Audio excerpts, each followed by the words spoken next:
I settled for you. My ex was better in every way, and I've regretted it every day. She screamed at a party in front of our friends. I said nothing, just left. Our mutual friend texted me an hour later. She just called her ex. He laughed and hung up on her. A week later, she showed up at my door crying. I said, "Go find better," and closed it. I didn't realize I was a placeholder until the lease renewal came up. Looking back, the signs were there from the start. I was the guy who made sense on paper. I'm 29, I work as a systems architect, I have a healthy 401k, and I drive a car that doesn't break down. I'm reliable. I'm stable. I'm the guy you marry when you're done having fun. Sarah was different. She was chaos wrapped in a sundress. She was vibrant, loud, and incredibly magnetic. When we met 2 years ago, she was recovering from a breakup with a guy named Damien. Damien was everything I wasn't. He was a club promoter slash DJ slash aspiring something. He was exciting. He was dangerous. He was also allegedly abusive, cheated constantly, and borrowed money he never paid back. When Sarah and I started dating, she constantly told me how refreshing it was to be with someone who didn't scream at her. She loved that I paid the bills on time. She loved that I moved us into a spacious 2-bedroom apartment in the city. She loved the safety. But she didn't love me. She loved the lifestyle I provided. It started with small comments about 6 months in. Backhanded compliments that stung just enough to leave a mark. "I love that you're so predictable," she'd say while watching me meal prep on a Sunday. Damien would have us on a plane to Vegas right now with $0 in his pocket. It was stressful, but God, the rush was insane. "Well, at least we aren't stranded in Vegas," I'd reply, trying to keep it light. She would just sigh, looking at her phone. "Yeah, at least we're safe." That word, safe. She started using it like a slur. The phone usage got worse over the last 3 months. She was always smiling at her screen, tilting it away whenever I walked into the room. When I asked who she was talking to, it was always just the girls or work drama. But I knew. You always know. The intimacy died off, too. It became mechanical. If I tried to initiate anything, she'd sigh and say, "Can we just watch a movie? I'm not in the mood." Yet, 20 minutes later, she'd be posting thirst traps on her Instagram story, captioning them with cryptic lyrics about missing the fire. I swallowed my pride. I told myself it was a phase. I told myself that stability wasn't sexy, but it was permanent, and she would realize that eventually. I was wrong. I was paying the rent for a woman who was actively grieving the loss of a toxic relationship while sleeping in my bed. I was the waiting room, and her number was about to be called. The explosion happened at our friend Mike's 30th birthday party. It was a backyard barbecue setup. Lots of people, loud music, and an open bar. Sarah had been tense all day. She'd spent 2 hours getting ready, trying on 4 different outfits, obsessing over how she looked. "Who are you trying to impress?" I asked, half joking, as she adjusted her dress in the hallway mirror. "Nobody," she snapped. "I just don't want to look like a suburban housewife just because I'm dating you." Ouch. We arrived at the party, and she immediately hit the tequila. Hard. Within an hour, she was buzzed.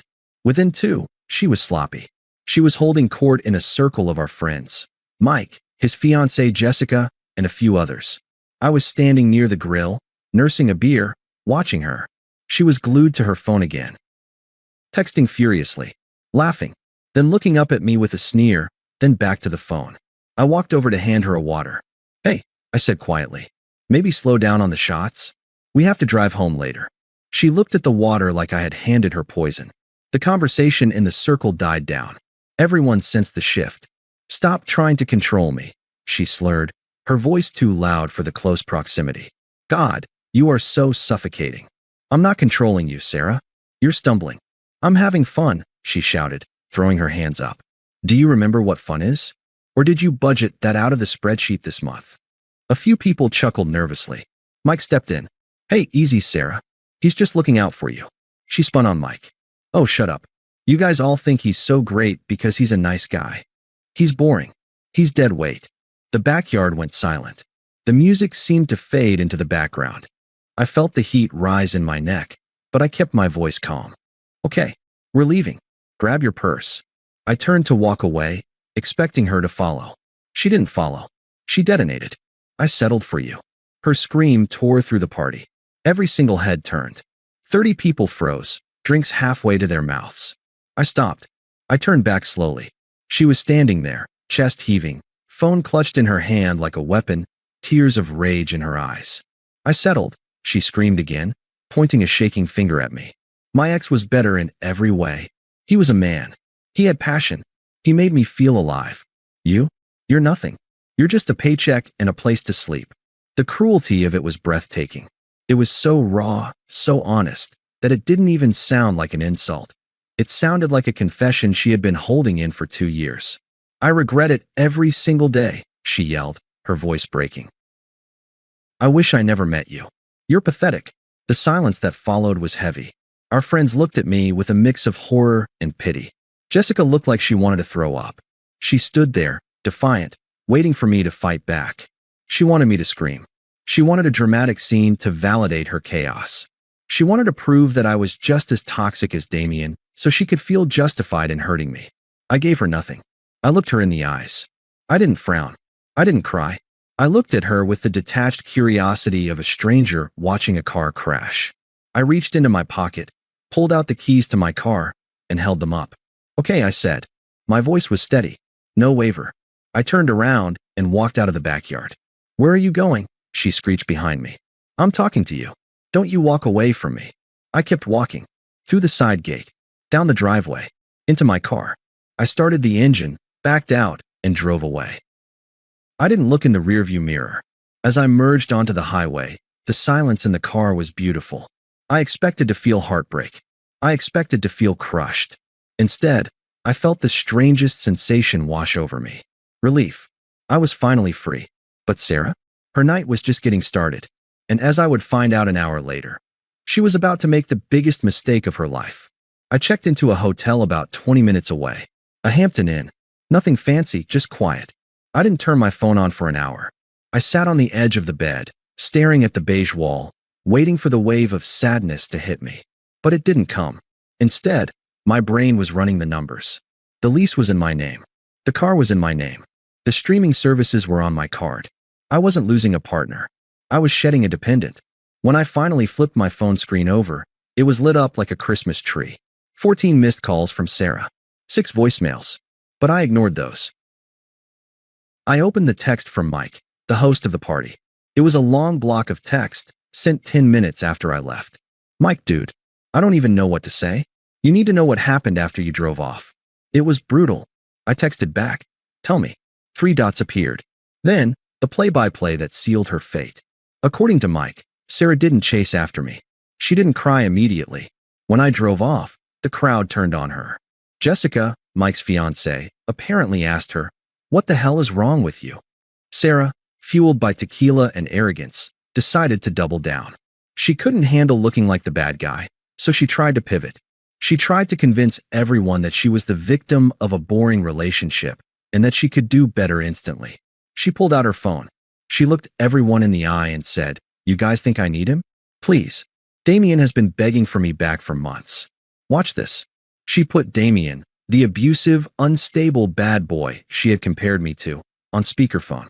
The entire party went dead silent. It rang twice. "Damien, hello?" Sarah, smug voice, "Hey. It's me." "Damien, Sarah? Why are you calling me?" "Sarah, I left him. I finally did it. I know you've been waiting for this. I'm ready to come over." There was a pause. The kind of pause that feels like an eternity. Sarah was smiling at her friends, waiting for her victory lap, waiting for him to say, "Baby, come home." Instead, Damien laughed. A cold, cruel, dry laugh that echoed through the backyard. "Damien, you left the guy who pays for everything? For me?" "Sarah, I what?" "I did it for us." "Damien, Sarah, you're broke and you're psycho. I slept with you last month because I was bored, not because I want you moving into my mom's basement with me. Stay away from me." Click.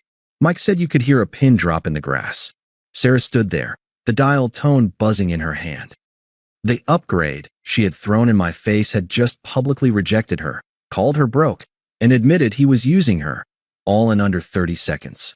The friend she tried to impress didn't comfort her. Jessica just laughed, a short, sharp shock of a laugh, and walked inside.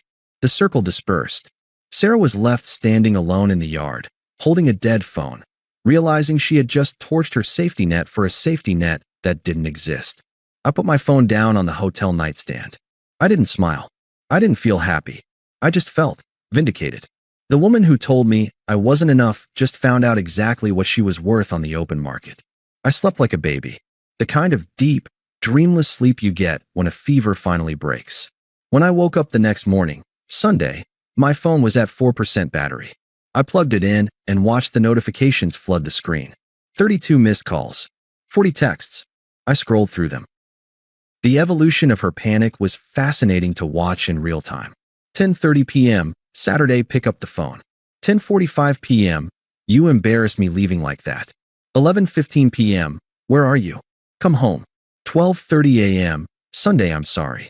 I was drunk. I didn't mean any of it. 2 a.m., baby please. Damien is a liar. I was just trying to make you jealous because I felt like you didn't care anymore. 4 a.m., I'm scared. Please call me. 8 a.m., are you breaking up with me? Please don't do this. I read them all with zero emotion. I didn't reply to her excuses. I didn't ask about Damien. I didn't engage with her feelings at all. I engaged with the logistics. I opened my banking app. I transferred half of our joint savings, exactly my contribution, into my personal account. I changed the password to the Netflix, the Spotify, and the Amazon Prime. Then, I sent one single text message. Me, I am not coming home today. We are done. You made it clear that you settled for me. I am no longer willing to be your settlement. Since the lease is in my name, you need to leave. I will give you until next Sunday to pack your things and find somewhere else. I will be back next Sunday at noon to collect my keys. Do not contact me before then. Then I blocked her number. I spent the next week floating. I went to work on Monday and felt lighter. I went to the gym on Tuesday and actually had a great workout. I realized how much mental energy I had been burning just trying to keep her happy, trying to be exciting enough, trying to compensate for an insecurity that wasn't mine. I heard through the grapevine that the fallout was severe. Mike told me she tried to stay at Jessica's place, but Jessica told her no. You humiliated him and ruined my party, she apparently said. Go stay with your parents. But she couldn't. Her parents lived 3 states away, and she had alienated them years ago, ironically, because of Damien. She was couch surfing. She was spiraling. She was realizing that boring paid the rent. Boring put food in the fridge, and boring was the only reason she had a life in this city. I didn't offer help. I didn't check in to see if she was safe. A week ago, I would have. I would have worried. But that part of me died in the backyard when she screamed that she regretted me. The week flew by. Sunday arrived. I checked out of the hotel at 11 a.m. I drove to the apartment complex. I parked my car, my reliable, paid-off car, in my spot. I walked up the stairs. My heart wasn't racing. I wasn't nervous. I was just ready to close the file on this bad investment. I put my key in the lock, but before I could turn it, the door swung open. She was waiting. She looked wrecked. Her hair was messy, her eyes were puffy and red, and she was wearing one of my old hoodies. The arrogance from the party was gone. The bad girl persona had evaporated. She stood in the doorway, trembling, surrounded by cardboard boxes. She looked at me like I was her savior, like I was going to fix this. You came back, she whispered, her voice cracking. I didn't step inside. I just stood on the welcome mat. I came for the keys, I said. Are you packed? She flinched at my tone. It wasn't the voice of her boyfriend. It was the voice of a landlord. Packed, she repeated, wiping her nose with the sleeve of my hoodie. Baby, please. Can we just talk? I can't. I can't leave today. I have nowhere to go. You had a week, I said, leaning against the doorframe. I didn't cross the threshold. I didn't want to give her the impression that I was entering our home. It was my home now. Where are the keys? She stepped forward, trying to close the gap between us, reaching out to touch my arm. I took a deliberate step back. Her hand hovered in the empty air, trembling. Stop, I said. Don't touch me. I made a mistake, she burst out, the tears starting to flow harder now. I was drunk. I was insecure. I saw everyone looking at us, and I wanted to feel important. I wanted to feel like I wasn't just the girlfriend. I didn't mean any of it. You meant every word. I corrected her calmly. Alcohol doesn't plant new thoughts, Sarah. It just unlocks the door to the ones you're hiding. You've thought I was boring for 2 years. You've thought you settled for 2 years. You finally just had the guts to say it. She shook her head violently. No, I love you.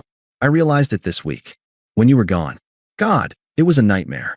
Mike and Jessica won't talk to me. My mom said I can't come back there. And Damien. She choked on the name. Yeah, I said. I heard about the call. Her face crumpled in humiliation.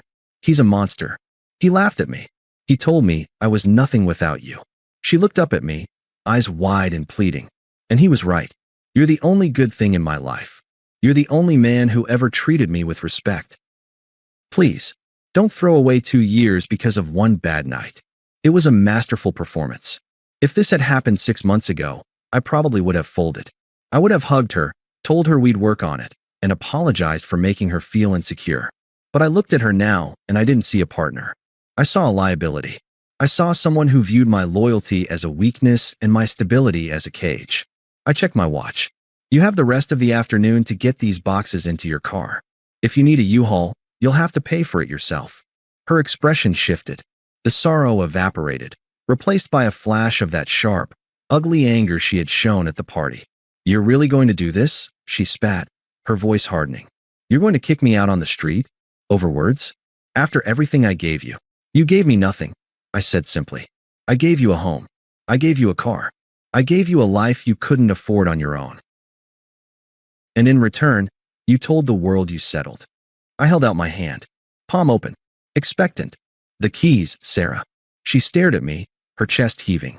She realized the anger wasn't working either. This safe guy, she mocked, was gone, replaced by a wall she couldn't climb.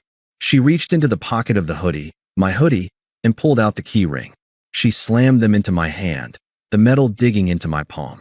You're going to regret this, she hissed, grabbing a box. You think you're some prize? You're going to be alone. You're boring, and you're cold, and you're going to die alone in this stupid apartment. I closed my fingers around the keys. The cool metal felt like victory. Maybe, I said. I stepped back out into the hallway, clearing the path for her to leave. She dragged the last box out, breathing heavily. She stood there in the hallway, waiting for me to crack, waiting for the last second reprieve. I settled for you, she whispered, one last attempt to hurt me. Remember that. I looked her dead in the eye. I know, I said, and I'm setting you free. Go find better. I didn't wait for a response. I stepped inside, closed the door, and turned the deadbolt. Click. I heard her sob on the other side. Then a kick against the door. Then silence. Update. 6 months later, it's been half a year since I locked that door. The silence in the apartment was strange for the first week, but then I filled it. I bought the expensive espresso machine she said was a waste of money.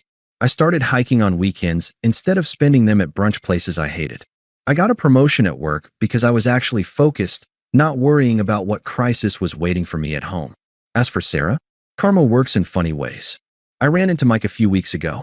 He told me she never really got back on her feet. She bounced between a few casual flings, chasing that spark she was so obsessed with, but none of them let her move in. She's currently living in a studio apartment with 3 roommates on the bad side of town, working double shifts to cover her own rent. Mike said she asked about me. She asked if I was seeing anyone. He told her the truth. I'm seeing a pediatrician named Claire. She's kind. She has her own life, her own money, and her own ambition. She thinks my job is fascinating. She doesn't think safety is boring. She thinks it's a foundation. When Mike told Sarah that, she apparently just went quiet and looked down at her drink. She wanted excitement. She got it. She wanted the struggle. She got it. She said she settled for me. I finally realized she was right. I was the one settling. And now, I've finally upgraded. Thanks for watching.